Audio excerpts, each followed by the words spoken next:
بسم الله الرحمن الرحيم. This is what the Sukoon can look like. It is used to show the absence of a vowel. It simply means do not make the sound of a vowel on that letter. For example, the letter Fa with a Sukoon is pronounced as F. I didn't say Fa, I didn't say Fu, and I didn't say Fi. I said it with no vowel. F. Another example, Sheen with a Sukoon, Sh. Ta with a Sukoon, T.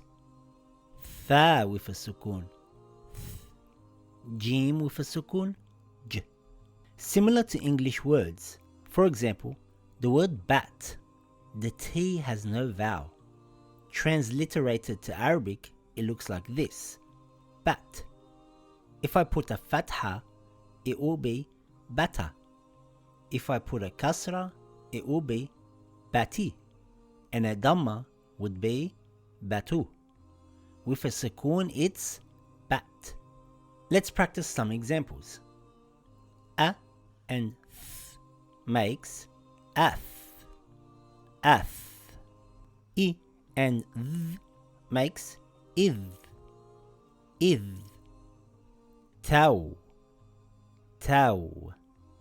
Shay, shay. Dau, dau. U and f makes oof, oof. This one is a tricky one. A and makes it's like a half pronounced a. Another similar one, I, and this one, u. Mi and n makes min, min. Dam, dam. A and l makes al, al. So if I put a kasra, it will become Ali. If I put a Dhamma, it becomes Alu. And a Fatha becomes Ala.